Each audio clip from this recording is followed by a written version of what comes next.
Hello, everyone, and welcome to another episode of the Operations Room, a podcast for COOs. I am Brandon Mensinga, joined by my lovely co-host, Bethany Ayers. How are things going, Bethany?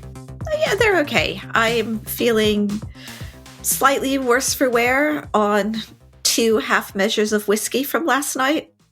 Oh, 2 half measures. I know, it's pathetic, isn't it? Like, almost 1 measure of whiskey is enough for a sore head. It was my husband's 50th last night, but he has something that approximates COVID, but it keeps coming up negative. And so we celebrated his birthday with some advent calendar whiskeys. Right. Okay. So the husband's sick. You're having Advent whiskeys. These like chocolate whiskeys or something, or just like actual? Okay. Actual little like half measure bottles of whiskey. Oh, I see. Okay. You can actually buy them as little small bottles. I see. Or an advent calendar full of them if you're Scottish and you send it down to your son for his 50th. Okay. Really? So there's like a whiskey for every day for 30 days. That sounds like a quasi-alcoholic inducing month to kick off December for drinking. They're little, but intense. And I have like a love-hate relationship with whiskey. And so my first sip is always like, oh my God, I'm drinking fire. Why have I done this? Help. And then by the end of the glass, I'm like, yeah, I could definitely have another one. That was lovely. Speaking of which, I actually went to go see a hard rock band on Saturday night at the Garage in North Islington. And same thing, I feel like I don't drink whiskey very often these days, but when I do, it's definitely for a rock concert. So the band in this case was called Danko Jones. They're a Toronto-based band out of Canada, and they have been around for quite some time. They're a fusion of rock, punk, and jazz, I would say. They're a threesome. I know, it sounds a bit weird. You'd have to listen to it. But it's straight up like hard rock, I would say. They're, you know, when you think about AC/DC and Green Day, basically both bands played the same song in 55 different permutations of it, but it's the same song they're singing, essentially, with slightly different lyrics and so on. So Danko Jones is kind of the same thing. For a set of Danko Jones of 20 songs, it's the same song, just played with different lyrics and slightly different chords for the most part. I mean, isn't that all music? Yeah, I guess so. With some bands, it's more obvious, I think, somehow. But the audience in this case, not a lot of flash to them. It was all black. Every person in the audience was wearing black. One guy's in a hoodie, one guy's in an old school 80s rock jacket. Were you in the mosh pit? Was there a mosh pit? I mean, that just ages me there. Surprisingly, there actually was. I had these dudes in front of me, and yeah, there was like a quasi mosh pit happening, and I was kind of the guy. I was the enforcer to push back, keeping them in the mosh pit. But you were not tempted to join. No, God, no. I'm past that. I mean, these guys should be past it too. They were probably my age or similar, so they're just being jackasses, I guess, or just having a lot of fun. Yeah, a little too much fun. Actually, one guy got on the shoulders of the other guy and took off his shirt. So the security guy came in at some point and asked him to get down. And I'm assuming it wasn't a guy whose shirt should have come off. Exactly. Overweight, unappealing, and I'm sure the rest of the crowd was not appreciating his half-naked body being visible to all of us. It always seems to be the way. Funny you should, or not funny, but the way you were just mentioning, we need to have more fun in life, or, you had a break over the weekend. I have been working on what's my why, what's my purpose, what are my values as I'm entering into this next chapter of my life, and have realized that having fun is, I think, my number one guiding principle. But not having fun like foosball and ping pong, but more like what are the things that are really energizing and bring me a lot of joy in life, and what are the things that are enervating. And part of what made this really clear to me was I was in a CEO process a couple of weeks ago.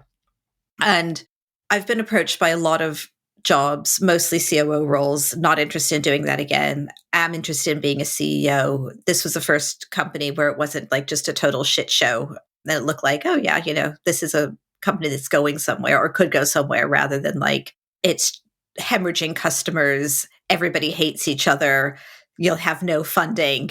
Go.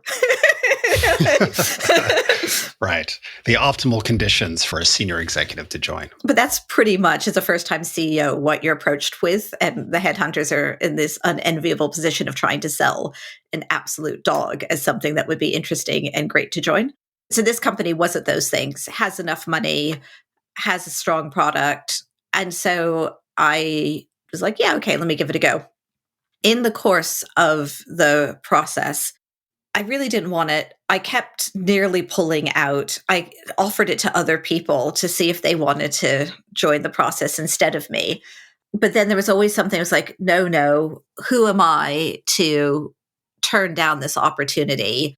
How very dare I? And so I kept going through the process and was down to the last two, was supposed to be presenting.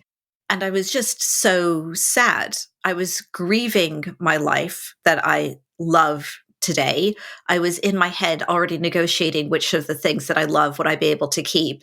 And I had no idea what my vision would. Basically, the presentation was, what is your vision for the company? And I had no vision for the company. My entire vision was, how can we get it to 15 million ARR as quickly as possible and sell it? And who would we sell it to? A compelling financial vision for the future. That was it. So I was just like, okay, we can sell it. I can make a decent amount of money. Everybody can get their money back. Done. And then I figured if they liked my vision, then we'd be well aligned. We'd understand. But I actually ended up with an interview with one of the board members who asked me if I had any interest in the domain or any experience in the domain. And I was just like, nope. And it's just like, do you want to? I was like, I guess. Right. Kind of have to. Yeah. And so interestingly, out of all of the people I interviewed with, she, the only woman, by the way, picked up on my entire lack of passion and interest. It was just flagged that she didn't think I could be a CEO who did not care about the domain in any way. And it was down to her that they decided not to bring me forward to the final interview. And I was so relieved, so unbelievably relieved. On the day that I woke up to have to do the presentation, I popped out of bed and I just turned to my husband and was like, guess what? I don't have to present today. You've been released from the torture of the vision presentation. I'm sure your first slide, it would have been like the £2 million to £15 million slide of like, how do we financially just make this work? Yeah, exactly. And then how much we can sell it for and who I think might buy it. But what it really made me figure out or see clearly is, even though I think I'm living by the belief that we only have one life, we should create and live the life that we want to live. It doesn't really matter how much money we earn because we can't take it with us. And another realization I've had is that I don't actually want to leave my children lots of money, because if you look at generational wealth, they seem to be the most unhappy and unproductive people on the whole. And so we are very much making the decision that the children's education is their inheritance. And then whatever happens after that, is down to us. So even though I have these views, the seduction of doing what I should and doing the status thing and doing what is expected was so great that I was willing to give up all of my joy to take a job I didn't want, because who am I and how dare I not do it? Mm-hmm. This is a CEO position. Yeah. I even had like lined up in my head the people that I would speak to help convince me that I should take the job after I was offered it. First of all, I was astounded by how appealing, or I can't think of the word, alluring something is, that even when every part of my body was saying no, my brain was still like, nah, go on then. This is what we should do. I just think it was a great learning for me to listen more to myself and not try and convince myself to do things I don't want. And also to add in another criteria for when I'm approached for CEO roles, which is to either really like and care about the domain, or it being something that I'm genuinely excited about, like socially or social justice or legalizing cannabis, like, something that lights me up. So lessons for the new year: to go in looking for joy. All right. I like that. Okay. So we have got a great topic, which is the COO role why would you ever want the job? Actually, now that I just said that, that rings true in terms of what we just talked about. Why would you ever want the job, both in terms of the actual job, but also in terms of the domain expertise part of it and the interest in that? We have an amazing guest for this with Chuck Orzechowski.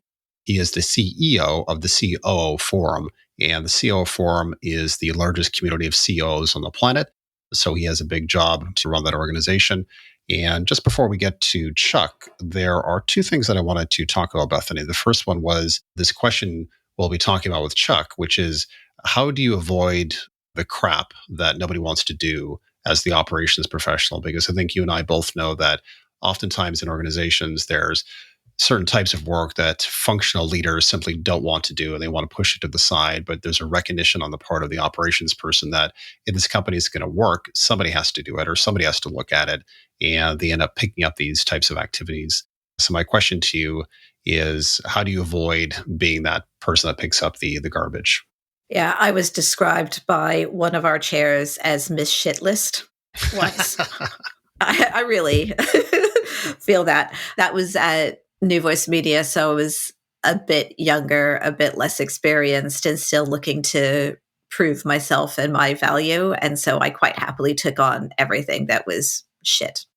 But sometimes it's interesting. Oftentimes it's the problems to solve rather than just utter shit. So nowadays that I understand my worth and I'm not uncomfortable having difficult conversations, the first instance is just holding other people to account or asking why they're not going to do their job. And if they're incapable of doing it, how are they going to solve it? Yep, I would agree with that entirely. I feel like in my mind, there's three different things that I think about, one of which is what you just said. But the first one is really just owning your role and crafting it to accentuate the things that you're actually interested in and to take things that you're not interested in or passionate about and to push them elsewhere, essentially. And I think there's some different ways of doing that. But if I just think back to an example back in my career, ISO certification comes up all the time in B2B companies, and I've successfully pushed that off to others pretty consistently because I'm just simply not interested in it at all. I'm much more interested in how companies become successful, what the go-to-market should look like for revenue to happen and for the company to really get to the right metric set. I view compliance as really kind of like back office of like stuff that has to get done, stuff that you're forced to do, but it's not going to help you create a successful business. You simply need to tick the box of being ISO certified in this case. And, I had a VP of engineering who, for whatever reason, loved ISO. So in that case, it was just very clear. I was like, all right, fantastic. You take it. Then later on, we had a CTO where he expressed interest in picking up the IT manager and having the IT manager report to him, in particular around data considerations and security and so on. And I said, that's fabulous. You take that. I love that. And I picked up the commercial function in this case, which is, again, much more of my aptitude and interest. And then the second part that I think you just mentioned is really just backfilling yourself or delegating, which is if you can hire somebody that works for you, hire that person, delegate it down to them, or to what you said, make sure you're setting up the other teams for success and holding them accountable to stuff they should be responsible for. Yeah, it's interesting your ISO point because that has been my experience as well. I've never run or owned it, and I have none of the skills. Because despite what my teams think, I am not a detail-oriented person in any way, and I get really bored. And ISO is all about caring about the detail, which is why I think it keeps landing with the tech, IT, engineering people who just love going into point 3 sub-bullet B dot I. And you're just like, oh my God. If you look at section 3.1.22, it says XYZ, and you're like, okay, all right, that sounds great. Yeah. And so definitely suggest the super detail oriented person takes it on and you don't give it to the operational strategy people. Yeah, exactly. Or to your point, you hire that person that is really into that. You know what I mean? The operations manager that truly gets a lot of joy out of the process, the pure play process side of things in this case. Which kind of leads me on to the second point and second question, which is, and I think you just kind of alluded to this, but the areas of the role that you really get a lot of joy out of. And I guess it's really answering the question, why would you want this job? Why would you want the CEO job? Are you asking me, why would I want a COO job? Yeah, so it sounds like you don't anymore. But if we rewound the clock by 5 years, why would Bethany have wanted the CEO job? So for some of the reasons that we spoke about with Charlene Chen in the whichever episode that was, the 5 successful traits of a COO, problem solving, being able to go big and then small, lot of change. So kind of the unshadow side of the shit list is the interest of just doing the variety and lots of problem solving. So in terms of somebody who's easily bored, it's a great set of variety. So that's one reason why I enjoyed it. Second, again, being very commercially oriented, but able to communicate both with investors and techies and salespeople. So being like that natural bridge and translator so that everybody gets aligned. Again, something I quite enjoy doing and I'm good at. And then the final piece is, which is, I guess, why I want to be CEO now, is the authority. I don't know if authority is the right word, accountability. Like being second in command is a lot better than being third in command. Like, yeah. I can see the book being written here. Instead of the second in command, it's the third in command. For all that I complain about or highlight the difficulties of a CEO-COO relationship, there's a lot of it that's really good. I am a natural introvert, so having a deep relationship with one person where you can really be a confidant and discuss things openly is very appealing. And also, it's a good training ground to being a CEO because you see the entirety of the business and you're focused on how best to operate it. Yep, those are all fabulous and all make a lot of sense. But there's 3 things that I think about. The first one is really this idea of connecting the dots. I really, really enjoy it and I'm really good at it, which is when you look at how to make a company successful in terms of a market opportunity, a product that you have, and pricing and packaging that sits around that, and how you go to market with go-to-market motions and so on. I find all that fascinating and trying to pull that together with the right stakeholders to make it all combust and all work in this sense. And I think I have the same feeling, which is being good at that, being competent at that really is a good precursor, I think, to being a CEO of a company, because that's what it's all about at the end of the day, which is pulling people together to galvanize, to create a real company that can deliver with a market opportunity, a product, and a go-to-market motion that actually connects with end users and buyers in this case. The second one is the analyst side of me, because when I think back to the old days, I used to love sitting in pivot tables and spreadsheets and looking at numbers and trying to figure out what was going on, basically. And one of my jobs in particular, I really enjoyed. I wasn't there for that long, but I was an IDC analyst. We had people that created the spreadsheets and the pivot tables and all that jazz with all the data. And these pivot tables were like enormous. You'd have, one mobile phone with 100 different attributes associated to one phone. And you take one phone and go across the entire world, because IDC was a global company. Every mobile phone in the world was tracked with 100 attributes. So the amount of pivoting you can do to look at trend lines of what's happening with mobile phones across the globe, it was fascinating. I would spend several days just combing through it, trying to figure out, again, connecting of dots of what was interesting to customers, what was interesting to the wider industry. Love doing that stuff. And I think today, working with the financial person in the company, I just find a lot of joy in that, looking at scenario planning and forecasting and playing with numbers and levers. And I find it just fun. I do too. I always save my spreadsheet work to the end because it's like my dessert. So I get through everything else and I'm like, hey, it's spreadsheet time. And then the last one, probably similar to you as well, Bethany, but I really love the coaching aspect. I think at this point in my life and career, I get a real kick out of helping others, either rise up in their careers or seeing people gain confidence. I just find a lot of giving back in this way is both altruistic, but also very selfish, because I just enjoy working one-on-one with others to really help map out their careers and help them think through challenges that they're having, whether they're kind of interpersonal challenges at the company or more technical skills. That's good fun. But you can do that without being a COO.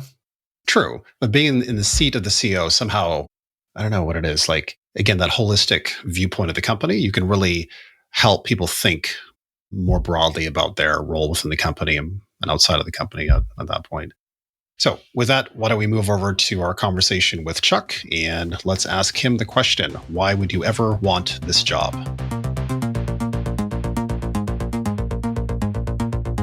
So we're here with Chuck Orzechowski today. Chuck is the CEO, I think you're CEO of the COO Forum. Like there's a lot of C's and O's in that. The COO Forum, from what I understand, and Chuck, correct me if I'm wrong, is the largest COO professional organization in America. And it's not just tech, it's all kinds of businesses, real businesses with products and everything that you can touch. So we were super excited when Chuck started following us on LinkedIn and has commented on some of our podcasts. And we're like, oh, look, not just tech people care about what we're talking about. So today we are going to talk about the COO role. Who would ever want to do it? I know that I don't think I'll ever want to do it again. And also the universality of the role rather than it coming from just a startup, scale up tech point of view. So welcome, Chuck. Thank you. Glad to be here. I'm super excited.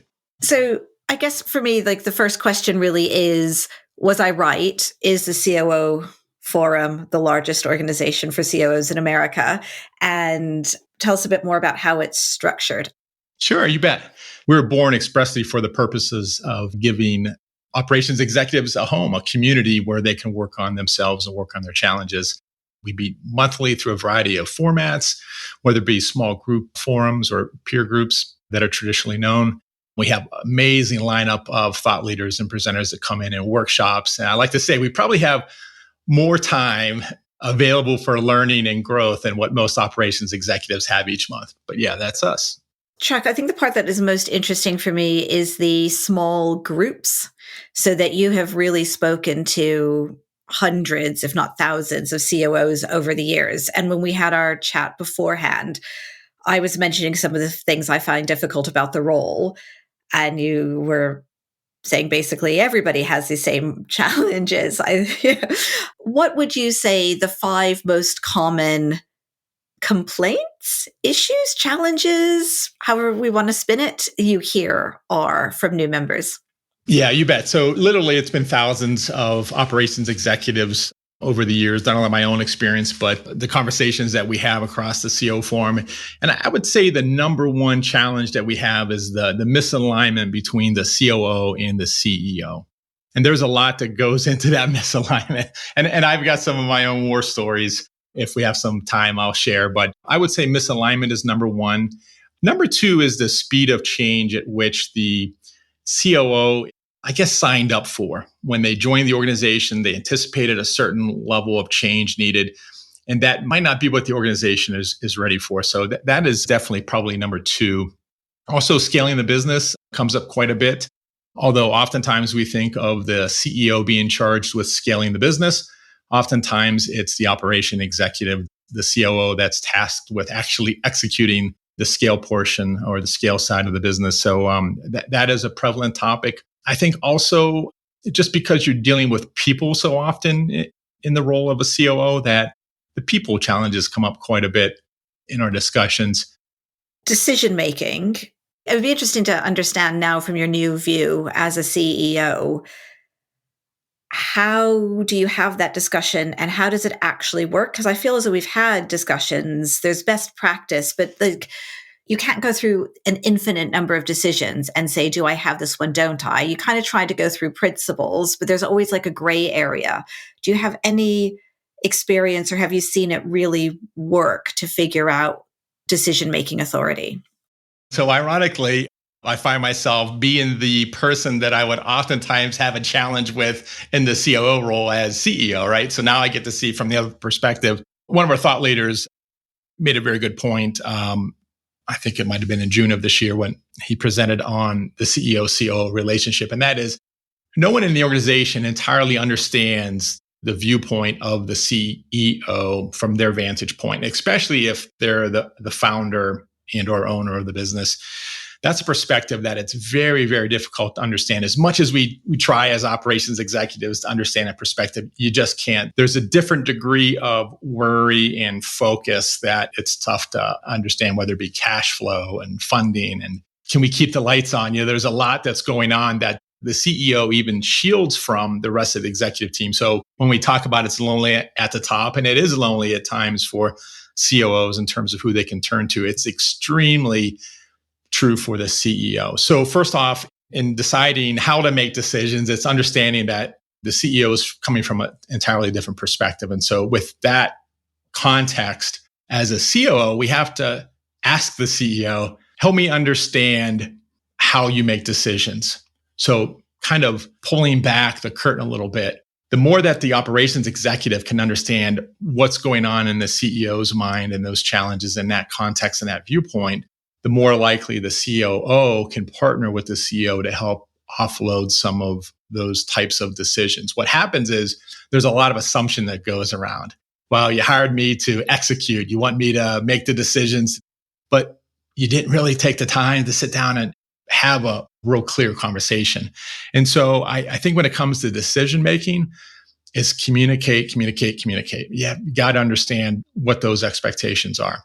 I think it's interesting to talk about how you make decisions, or like finding out from the CEO what their decision-making process is like. It's never occurred to me to do that.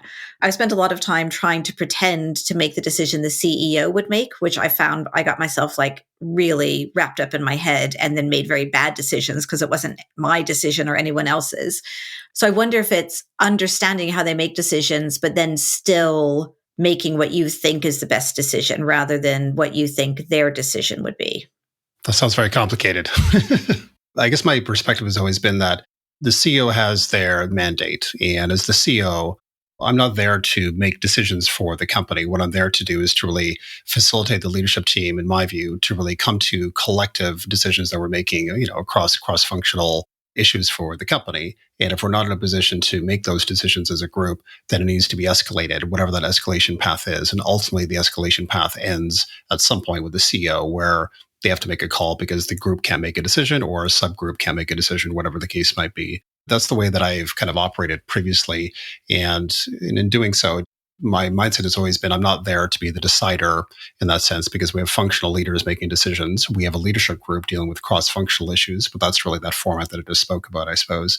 So as I'm saying that, what do you think? Do you think that makes sense? Or is there a different way of doing this where it works better? Or I don't know, is there any optionality on the table when it comes to a decision-making process that actually works in companies with a CEO?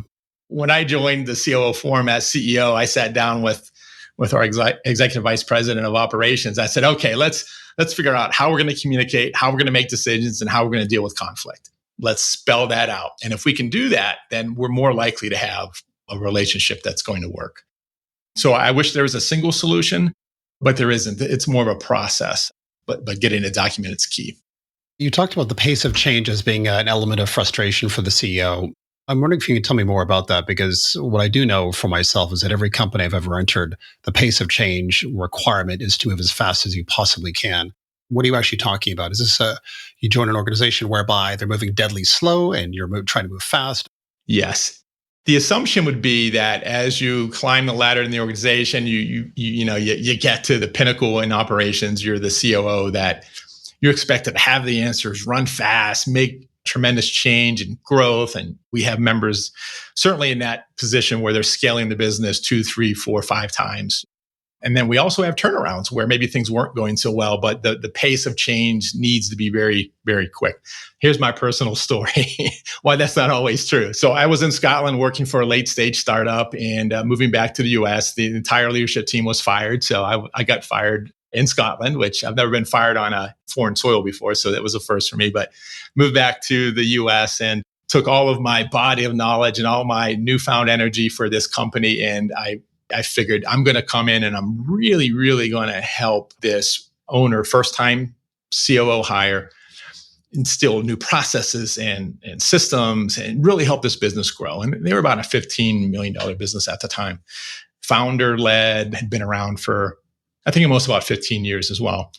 So I came into that role all fired up, bright eyed, bushy tailed. I want to make some tremendous change. And the first week I was there, the owner was on sabbatical. It was near the holidays. I guess it really wasn't sabbatical. We'll call it holiday. He was on holiday. And so that first week, I'm just going through the organization. I'm looking at all these opportunities of improvement, that I'm making a list. And I'm also a Six Sigma black belt. So all of this problem solving is coming to me, and I'm loving it. And so the owner comes back after holiday and So, hey, let's do a report out. Let's have a conversation. Now, mind you, I didn't design this relationship well. Again, I wish I would have had CO Forum then and thought about it. But so we have this sit down meeting. He's like, all right, tell me, what's the lay of the land?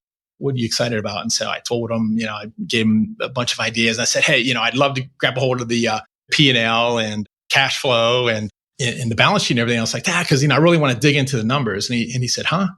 I said, yeah. I said, I'm just looking to get the financials. I went to finance, but they said, I have to see you. So yeah, I just want to, he said, I don't understand. What would you do with the financials if you had them? I said, well, I'm your operations guy. Like, I need to understand where our costs are, what our labor is looking like, our cost of goods, all that. He said, nah, he says, I've never used those to run the business. And I'm like, what do you mean you've never used those to run the business? Am I going to be the first operations executive in Ohio that does not have the financials? He says, yeah, you probably are. He says, I just don't understand what you do with them. So fast forward, what I found out is this business was minting money to the point that money wasn't a concern, growth wasn't a concern. And so the speed of change was very slow and deliberate from that's what he wanted. But all through the interview process, and we took a ton of assessments, I was the yin to his yang, but we never addressed the speed of change or what his goals were. I assumed, like any business owner, you want to continue to grow and grow aggressively. Who wakes up in the morning and says, I don't want to grow aggressively. I just want to grow a little bit today. So after week one, I'm like, oh my gosh, what did I get myself into? And I suffered through that for 4 years. Did you ever see a balance sheet over 4 years or an income statement or a forecast? So he relented and I was able to see the P&L. I never could see the balance sheet or anything. No, it was just the P&L. And ironically, and again, this is where misalignment and even decision making, to bring that back in. So one of the goals that I had in my performance statement was to make his life better. That was literally what it said. It said, make my life better. So as a CEO, he's got kids in high school and he's lived through it all. It's like, I just want someone to come in and take off some of the stress, right? So make my life better. And then I had a few other things. He's like, look, I want you making decisions. I don't want to be dealing with all of this. That's why I hired you. Okay. So, but as a COO, you're never quite sure. So you're always over communicating. You say, oh, hey, CEO, I'm going to do this. Like, fine, go do that. You don't have to ask me that. Okay, great. And then at the same time, would walk into my office and say, pointing at a packing slip, an invoice, say, why the heck did you spend $875 on a ream of paper from Staples when I know you could have gone over to Office Max and picked it up for $675? And I'm like, what?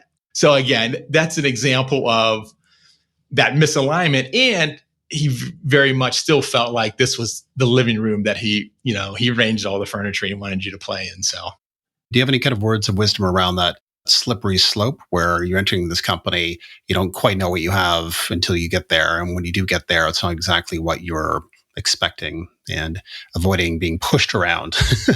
That's definitely a conversation that we have often throughout the COO Forum. And what I tell people is, look, you have to decide if you want to stay in that relationship, right? Sometimes that's just the hard, tough question you have to ask yourself. Is that relationship fixable? And maybe in a tough economic environment, some people are more willing to stick out a bad relationship. What I always tell people, I often say is that the CEO is not going to fire themselves. So don't expect that the CEO is going to come around to your way of thinking. It's very, very difficult to change that balance, so to speak, or that equilibrium. So you're either going to have to deal with those challenges, have a peer group where you can come and talk through them and learn how to, in some cases, it's just coping. I mean, there's not going to be change. You're literally going to have to make a decision. Can I operate in this environment that the CEO has created? Can you fine tune it a bit? Of course. And occasionally I have seen CEOs kind of see the light. And typically it's when a business is in some very difficult situation. They even recognize that maybe they're holding an organization back. They have to change, but that's usually pretty rare. So one, it's understand, can I live in this environment? Can I continue with this relationship? There are mitigating actions you can take. Again, it goes back to communication, getting clarity around expectations. And as much as you can do that, I think you'll improve the situation. It may not be 100%, but it'll be improved. It's kind of a tangent on just general leadership, hiring of leadership teams. just because what you said kind of reminded me of it. Like, there's the statistic that 50% of all leadership hires fail. And everybody's always trying to improve that. Is it around referencing? Is it psychometric testing? Is it personality testing? And I've seen a lot of organizations try everything and still have a 50% fail rate. My kind of hypothesis is that leadership is like salespeople, where they just don't transplant well, or you don't know whether or not they will transplant because of it's a bunch of different situations. It's not just the person, but is it the right market? Is it the right culture? Do they have exactly the right skills in the way that everything's shifting? I feel like the two reasons why people fail at a company, or the company fails with a person, is their leadership style doesn't actually fit the leadership style of everybody else. And it's hard to get under the skin of what is your leadership style, and your actual values don't fit the business's values or the CEO's values. So as a COO going into an organization, any ideas on how you can figure out what the values truly are and yours, and what the leadership style really is? Because everybody makes their leadership style sound amazing, but it's how you actually lead that causes a load of conflict in the business, I think. Yeah, those are great observations. I guess to think about a statistic, most COOs last, I think, 3.5 years, what I think is some of the latest numbers that I've seen. So you're already going into it with an expectation that I'm probably not going to be a lifer at this organization.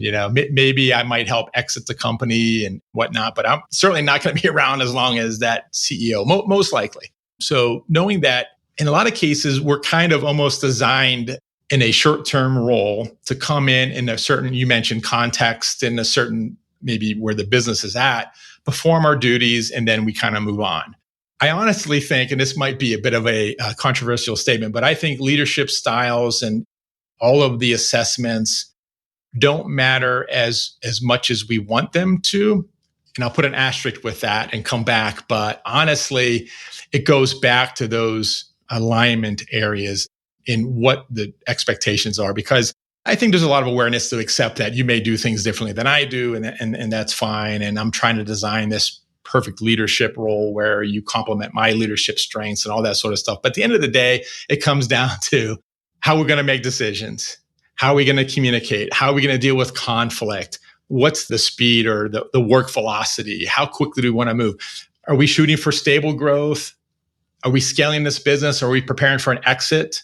Trust is another one. I've worked for CEOs that automatically trusted you right off the bat. And I had other leaders, one that after 4 years, I still hadn't, I think, so trust is another big area. So honestly, I'm starting to believe that assessments and all of that are part of the building a good relationship and getting that stuff aligned. But I think it's some of those things that I mentioned previously that are actually, I'm thinking, more important. We actually are working on a CEO-COO Alignment Index. It's a series of questions that an interview candidate would go through and rate their desire for change and growth and those types of things. Access to financials. I personally made sure that one was in there. And then we ask those same questions of the CEO, right? And so now when an organization is looking for a new COO, they would fill out the questionnaire. So now they've created a profile of what they're expecting from that COO role. So they now have to think through some of those things that they wouldn't normally think through. And then the COO has to sit down and say, man, do I really want to be in a turnaround situation? Or do I want to be in a high growth? Or do I want to experience an exiting the company? And what is my speed of change? What am I comfortable with? What's my communication style, my delegation style? And so an organization can say, wow, we'd like to look at this profile, bring the two together.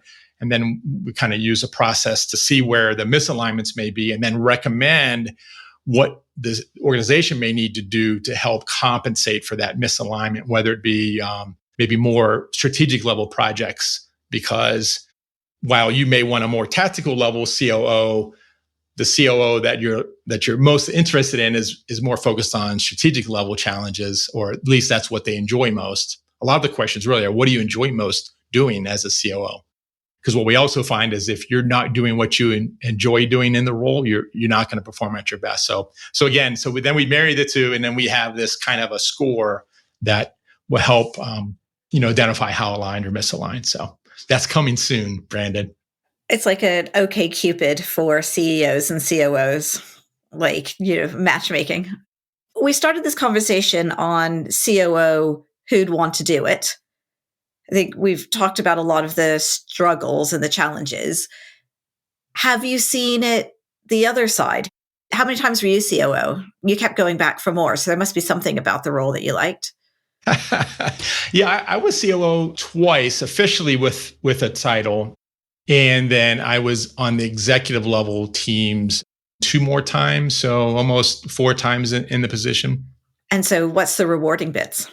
First off, you're going to gain unique perspectives on how business works because you're really on the point of executing. And so, one, you have to be very adept at understanding strategy, and then also how to convert strategy into actions and results. So that's one. 2, you get some amazing insights on how people work. Because oftentimes you're the buffer between the CEO or maybe even the rest of the executive team and the rest of the organization. Oftentimes COOs have predominant amount of the rest of the organization. So you become a very, very adept people person, I think. Doesn't mean that it comes easy, but you become adept at it.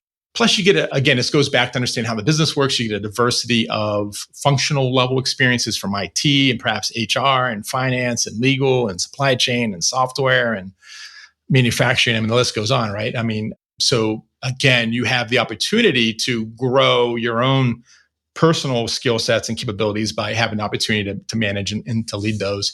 If you enjoy being a problem solver, I think the COO role provides plenty of rewards in that case, because oftentimes you become the chief problem solver within the organization. I often say that no one chooses to become a COO. You kind of get chosen because if you're working in an organization, oftentimes maybe you're at a leader, maybe you're mid-level, right? But over time, you start to collect people throughout the organization that comes to you like, hey, Beth, how would you handle this situation? Or what do you think? Or what would you do? And then what happens next is somebody recognizes that, like, Beth, you're kind of the go-to problem-solving person. Have you thought about being COO? It's like, no, what's that? And then it all starts. If you enjoy problem solving, you'll get those rewards. And then also too, if you're kind of process and systems oriented intrinsically, like I'm an engineer by schooling, then you're going to get a ton of opportunity to work and think in terms of processes and systems. So that's why I think you should take the job. Can I ask you one left field question? This goes back to the very beginning when you described the CEO Forum. And you talked about the fact that you have CEOs from across the spectrum, not just software and tech, but every vertical you can possibly imagine. And my curiosity question to you is, I've worked in software my entire career, and it's really, as you noted, it's all people. It's people-based issues, people collaboration. How you create software comes out of the minds of human beings, and how you collaborate together to make that happen is really the trick of the trade that I work on and Bethany works on. And my question to you is there any learnings from the other CEOs that deal with logistics or hardware or shipping goods or what have you? Any learnings from that spectrum that somehow would help people like Bethany and myself in the way that we think about operations in software companies? Is there anything out there that you would think about that would be helpful to us? Yeah, for sure. And that's a great question. So the power of an organization like ours is just that, is that we have operations executives from across, many different industry verticals. And if you think about it for a second, think about nonprofit, for example, very mission oriented, right? They have a mission for delivering their nonprofit services or whatever it may be. So they're very mission driven. If I'm in a tech company and if my programmers only see problems from, programming perspective, and they aren't attached to a larger mission or some broader vision within the organization, then they're not going to be energized. We're all searching for meaning in our work. And so I think when you're sitting around a table, whether it's virtual or in person, and there's a diversity of industry there, you're going to hear how other executives are attacking that challenge from their perspective or their vertical. So if I'm a software, IT, SaaS focused company, and my programmers aren't aligned towards a mission of what problem are we trying to solve? What big problem are we trying to solve in this world as a company? I think that's where the benefit lies is the diversity of how businesses are run and how people are managed and led in those different environments. Is there actually more similarity than differences? There's more similarity for sure. Yeah, absolutely. So, Chuck, unfortunately, we're rapidly running out of time. If there was one takeaway for our listeners from our conversation today, what would that one thing be? I would say that the COO role is an amazingly rewarding role. It's worth sticking it out. Communicate, communicate, communicate. Get clarity with your CEO and the rest of your staff, and you're going to have a blast. It's very rewarding. So stick with it. I think we all need to just have that last little bit on permanent replay on those bad days. It is a fun role. So thank you, Chuck, for joining us on the Operations Room. And if you like what you hear, please subscribe or leave us a comment, and we will see you next week.